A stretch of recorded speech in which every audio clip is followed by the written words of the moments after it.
2, 1. Henri Leconte, thanks so much for being part of the Double Bagel. No problem. A pleasure. So this year it's been 40 years since you turned pro. How does that make you feel, and how would you describe that journey? I feel old. Jesus. No, I don't feel old. I feel like, I've been very fortunate and lucky, and not lucky, but I work for that. But like you say, it's been 40 years. So it's a long journey. It's the first life. Now it's my second life. I just turned, going to turn 57 this year. And I started, when you turn 50, you start a second life. Okay. So you have to take care of yourself. You have to take care of take care of all the inspiration, all the different things that you did, and give you a lot of, power, and also a lot of, how do you say in English? It will come back.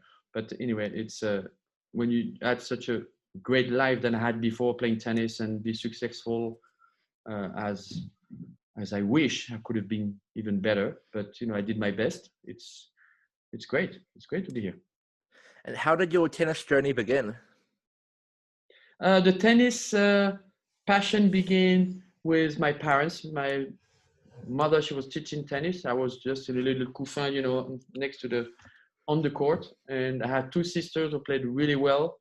Under 16 and 14, I was European champion, and I have one brother, or he's 10 years older than me, and he was okay, but he was more like he wanted to be an architect, but then at the end he finished like a tennis, teaching tennis pro. So it's family tennis was very much involved. My father was not really into tennis, but he still was playing quite okay, and that's what happened. And I had that virus, very dangerous virus.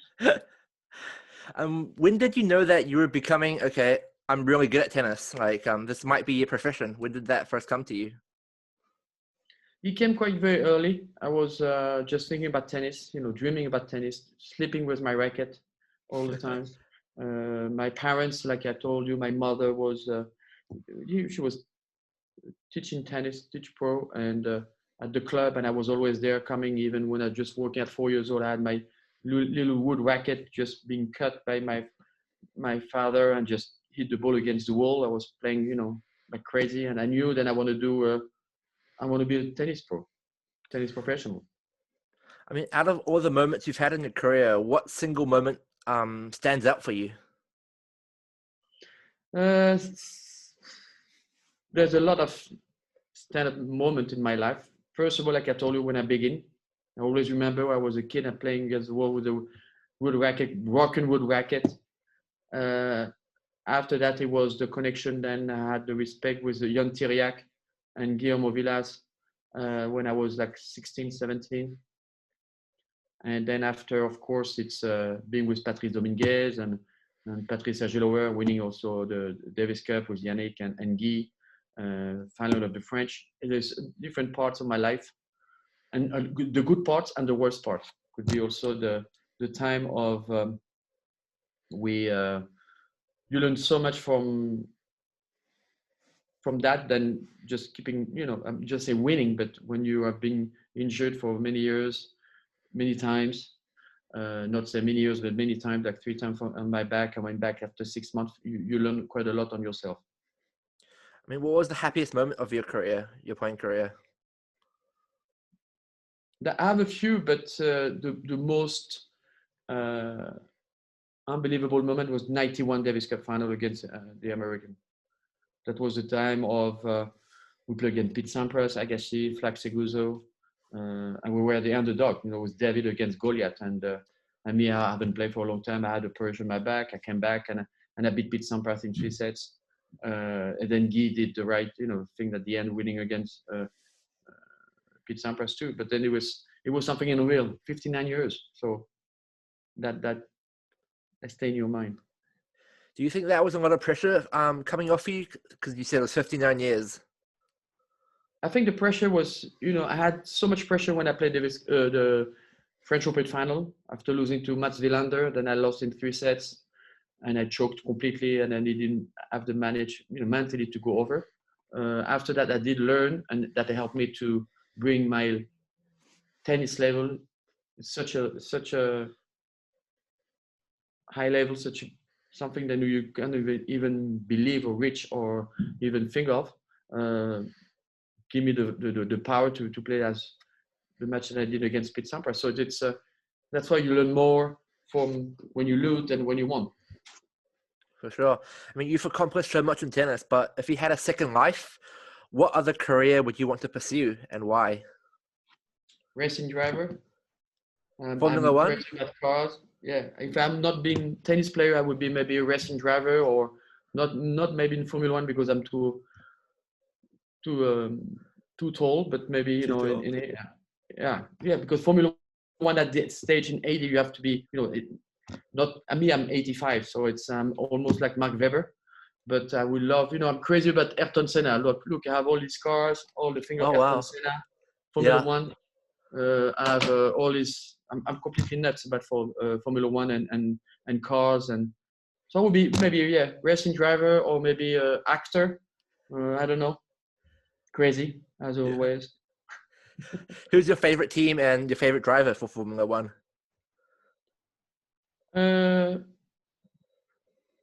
In that generation, of course, I have a lot of respect for Hamilton. I mean, and also Mercedes, but you always dream about Ferrari. Ferrari, it's the team of you think of because Ferrari is the meat. It's like for us Wimbledon. I think Ferrari brings you to another level, another direction. But anyway, I had the chance to go with McLaren, for example, because I was a good friend with. And I'm still a good friend with Mansour Roger, who was that time with Senna and Prost, and they've been driving the same times. And also, of course, but all the teams are unbelievable team and direction, what they build, what they do, and what they bring to that level, and also to have the possibility to bring the car and everything. Formula One is just something unreal, completely out of space. That because of them and because of Formula One, then the car that we have now, they are such unbelievable cars. But it's great. I mean, crazy. Yeah. You talked about acting. Would you want to be in an action movie, a comedy movie, or action movie? I would be the bad boy. the James Bond, maybe the bad guy. I love James Bond. Yes, James Bond. Like I call Roger Federer James Bond. Oh yeah, for sure. All right, back to the tennis. How do you think you would have your style of play would have fared in today's game? How do you think? That would be great. That would be unreal. That would be unusual. I think my game reminds a little bit like Nick Kyrgios. Okay. And if you lefty, Denis Shapovalov. Yeah. Shapovalov was playing a little bit like me. And I think it's great for tennis. I think we need to have some different players who has personality, opportunities, crazy games, different mentality, and sort of not playing like everyone. And even sometimes I think Denis Shapovalov doesn't know what he's doing, like me. Sometimes I did some shot and I didn't even think of, but that's why, because I was more an instinct player. Yeah. And at the end, you have to work twice hard. And how? Who do you enjoy watching in today's game the most? Like I told you, I mean, Denis Shapovalov, Nick Kyrgios, you have Gaël Monfils also. You have you need some players who are completely different than the other ones. Of course, I have I love Roger, I love Rafa, and I love Novak, because the way they play and the way they bring that level to the tennis is just unbelievable. But and you have also Stan Wawrinka, different players. But those guys who are completely a little bit cuckoo, that's why the three guys I told you. Yeah, I mean the 1988. And also Aliassim. Oh yeah, top player. I mean the 1988 Roland Garros final is for something you'll never forget for the rest of your life. How did reaching that final change your life, or did it change your life? I did change my life, but it will be much better if could have won that match, because that will change a lot of things. But to achieve, to go to that final, I was playing just some really unbelievable tennis. It was very like a sniper. Everything what I was trying to do, everything was going through until the final. It's just always a good memory because I went to the French Open final. But on the other hand, it's the worst one because every year I'm coming back. When the French Open just started, I just missed the last step to be and to live another world. I mean, looking back, do you think you were emotionally and mentally prepared for that final? I was not very well prepared. I was not prepared at all for that final. I was emotionally very, very weak, and I was not ready. That's why I didn't play my best tennis. I played maybe the first set. At the end, after that, I was dead. I was tired. I was emotionally. I had no more gas. I was not. I refused to fight. I let it go. I just want to go home. Because I didn't accept the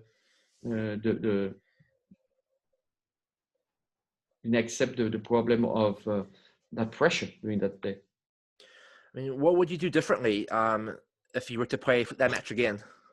You cannot do anything differently, my friend. It's over. Of course, when you have all the experience that I have now, that would be different. Of course, if I had, someone next to me and just explain to me how would that happen, you could win, you could lose, or you have to do this, you have to do that to do your best and don't be so emotional. Yes, of course, but we cannot change the rules. I mean, am I right to say that you were booed by the French crowd after the final? Yeah. I was booed. I was just everybody was against me for a year in my own country. They treat me really badly. It was something very more emotional than anything. It was just a fight, but I did accept the fight. And after that, when I won, of course, Davis Cup in '91, everything has changed. And I came back in '92 after having a wild card and go to that semi-final at the French Open. So after that, I was a hero. I mean, would you say that obviously reaching the final was one of the highest points of your life? Would you also say that was one of the lowest points of your life because what you told me you went through? So it was basically the lowest point. Yeah, definitely. That was the lowest point of my life. I should have lost in the semis.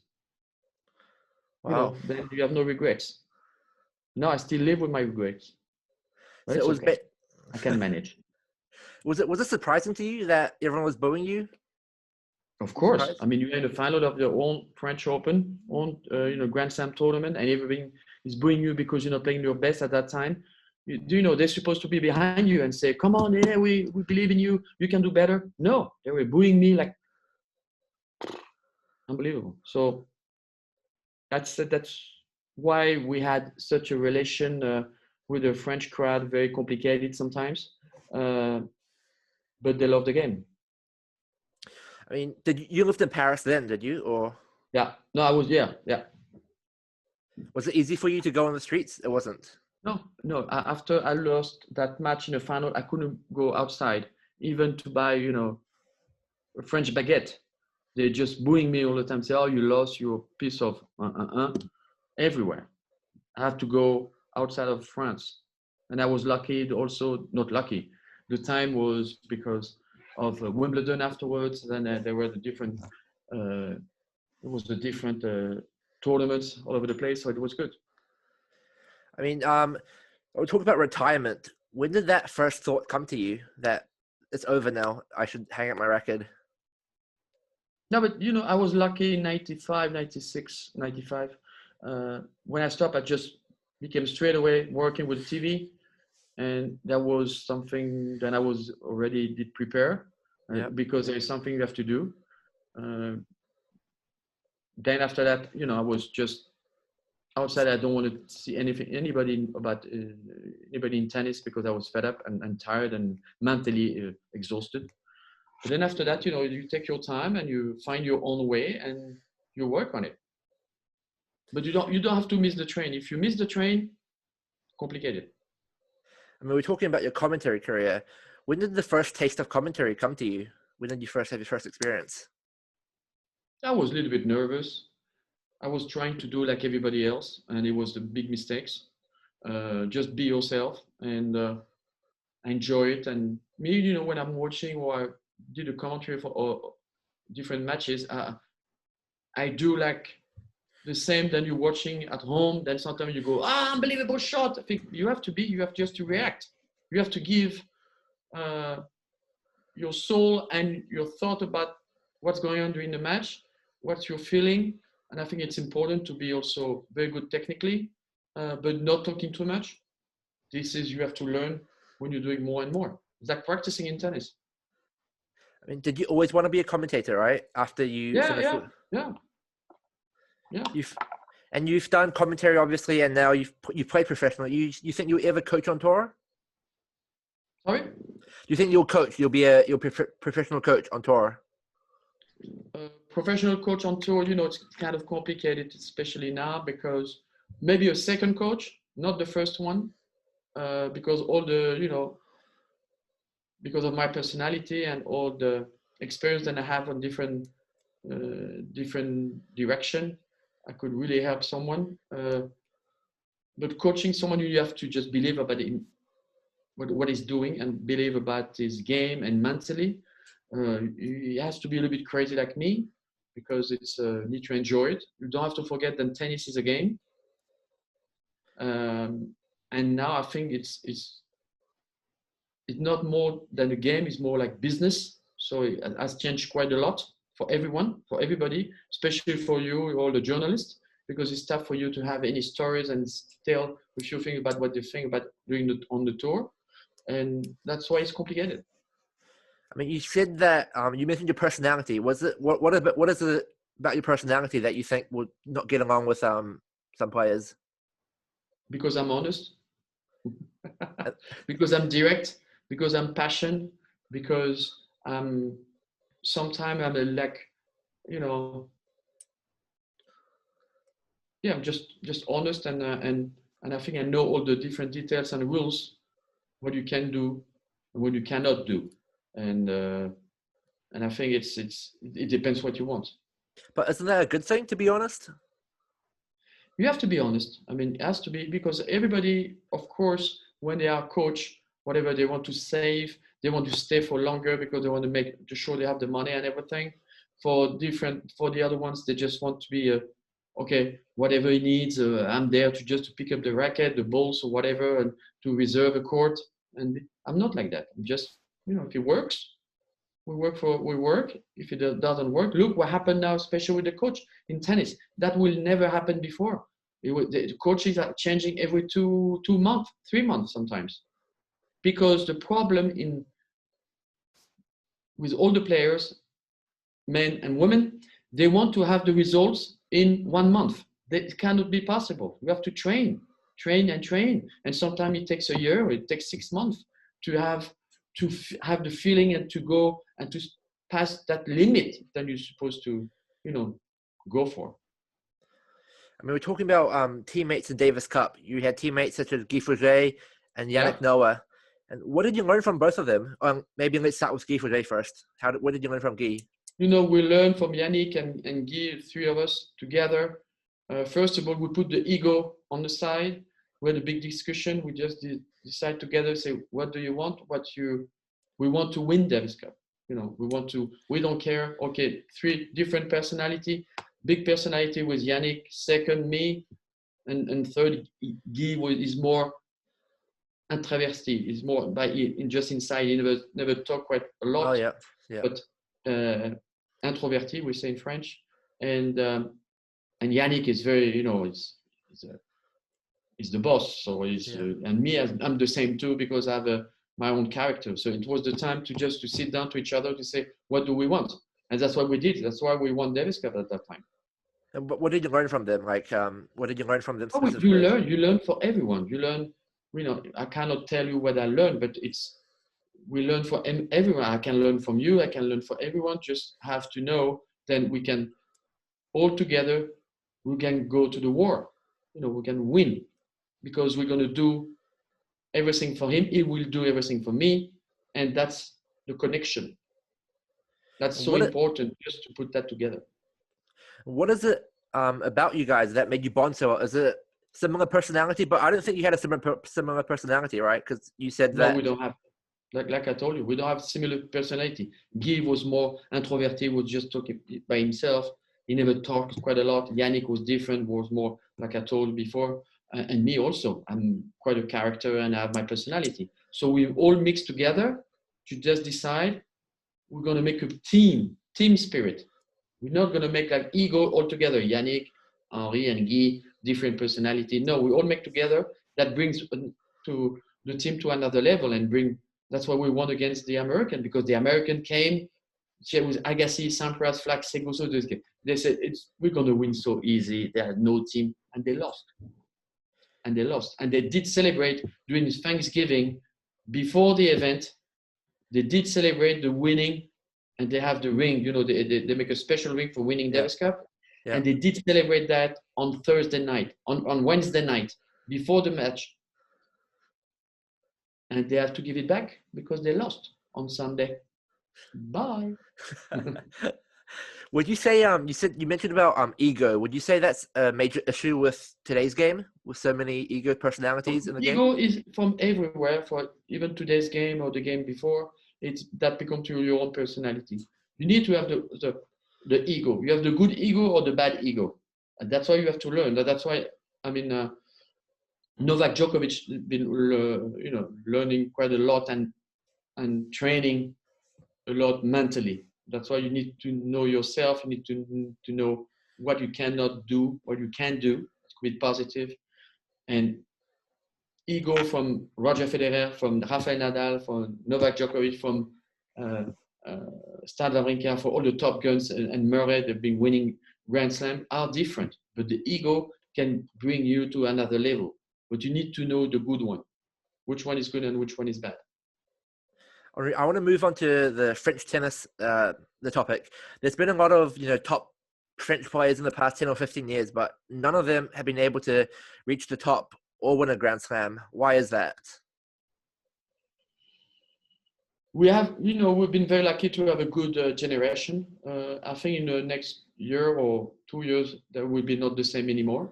Unfortunately, because what happened now with the virus and the stuff like that, would be complicated for different players to come back. I think it's just a matter of, we had Jo-Wilfried Tsonga went to the final of the Australian Open. We had Richard Gasquet semis and Gaël Monfils semis of a Grand Slam. We had Lucas Pouille, who was the biggest for us. That new generation will come through and maybe winning a Grand Slam, but now would be not possible because he hasn't played for a year and it will take a long, long time to recover. After that, it's just the mentality of to tell to yourself what I really want. Do I really want to win a Grand Slam, or do I like the way I am now? Top 30 or top 10 in the world, quarters, semis a few times. I'm French. I have a good contract. I make a lot of money. It's just about mentality and goal. If you don't want to do it, you better ask them. To that generation why. I don't think I've been sometimes very rude against them because I really believe that they don't do the right thing and the best to go to and try then winning a Grand Slam tournament, especially the French, But if they make their own decision, just to say, I'm happy the way I am, it's okay. Richard Gasquet did the same. He's still happy the way he was, and he did a great career. But at the end, maybe there's a few things that they should have done differently. But that's the way. It's you. It's yourself. It's not. We are not telling them to. You have to do this. You have to do that. If they don't want to do it, they don't do it.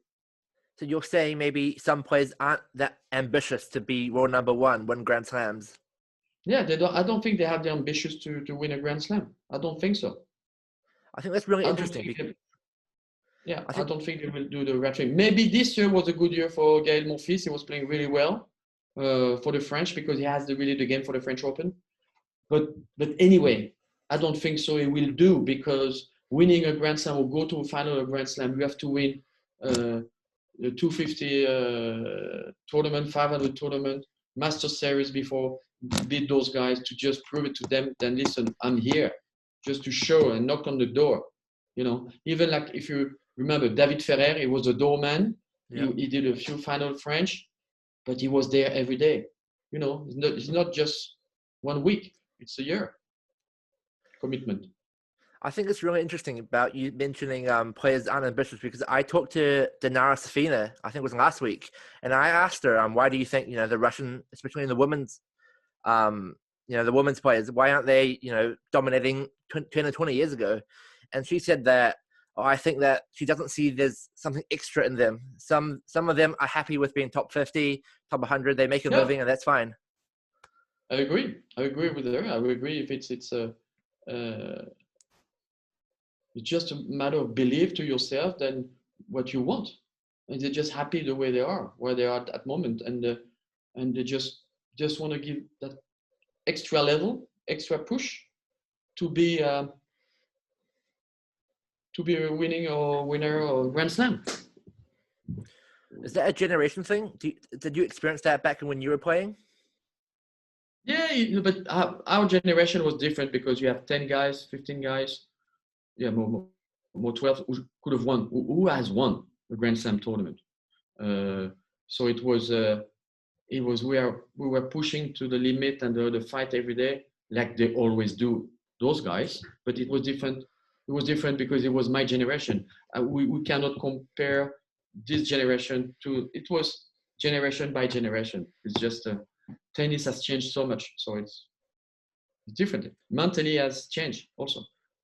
Who do you think will be the next French superstar? Good question. I don't know. Maybe really like players like Hugo Humbert and there's Corentin Moutet. I think Hugo Humbert has more potential. We'll see. A lot of things will change anyway when the tennis will come back in a few months. There's a few things that will change. Maybe we're gonna have some surprise of maybe a top players will not come back because they really like the way the life is now. Okay. We will have some surprise. I have to tell you, if you read different articles, especially today, like Roger Federer just say why I should practice. There is no tournaments. I just love my life for the moment. So you see, it's up here. I think he would come back and practice, but then if you try to understand between different words, that's going to be tough. So we'll see what's going to happen. All right, Henri. The last part of the interview, I know we're running out of time here, so I'm going to name 5 players you've played against. Can you tell me in a few sentences how you would try to beat them? So the first one, let's start with Boris Becker. I played Boris a few times. I beat him on clay. I played him. I don't want to let him, go into the game. I just hit some shots, try to make some winners, especially left to right, and then wrong foot all the time because he doesn't like that, and he hates that on clay. I love it. Jimmy Connors. I lost to Jimmy a few times. It was very difficult for me. He just he returned so well. I didn't have the time. He was taking the ball very early, flat. It was. I never really never had the chance to go to another level to beat him. I was young. Complicated for me. Stefan Edberg. Stefan had beat him only once, I think, at the Masters on hard courts. It was like not playing against me, but it was something playing with a cat. It's don't let him play with you because he's better than you. So he was serve and volley all the time. Good, aggressive, more like a cat, a panther. It was complicated to see what he's going to do, even with his forehand like that. Great champion, great player. Difficult. For sure. I mean, and Pete Sampras. I always had a good time with Pete. because I always knew what he's going to do, and he hated to play lefties. So especially the return down the line, the slice, and the go. Especially for me, where I was a short maker player, so it was sometimes making some decision. Then it was not very classified. It was not very organized. So he hated that, and I don't know why, but I love to return his serve. I don't know why. I knew where he's going to serve, and I was taking the ball very early. So he didn't have really the time to do it. And last one, Bjorn Borg. Bjorn Borg, yeah, my idol. I beat him twice on clay, one in Monaco, one in Stuttgart. It was the biggest match from my beginning of my career when I beat him in '82 in Monaco, 7-6 in the third. It was the biggest match that changed my life, and I think it was the time that Bjorn was already down, and me, I was attacking all the time, chip and charge. And after that, I played him in Stuttgart. 2 years later, I beat him easy, 6-1. Because the problem when you played against me is like playing against Shapovalov sometimes. It's just you don't have the time to organize yourself. And especially for those guys, for them, it was very complicated. And I tried to do the same with Mats on clay, but it didn't work. But that's why for me, I couldn't even believe how it is to play against myself. Leconte against Leconte. That would be unbelievable match. Maybe we can do that on the game. Yeah, probably game. The virtual thing that everyone's doing. Yeah, the virtual. Yeah, we should do that. Yeah, Henri, thank you so much. It's for your honesty. That was, it's nice to see a serious side of you, because always on telly you're the funny, the personality. It's been an honor. Thank you so much. You're welcome. Anytime, my friend. And one last thing. So with every guest, can you just say, hi, I'm Henri Leconte, and you're listening to the Double Bagel. The Double Bill? The Double Bagel. The Double Bagel. Yeah. Okay. So hello, this is Henri Leconte, and you're watching your Double Bagel. Thank you so much, Henri. Bye, my friend. All right, take care. Bye-bye. You too. Bye.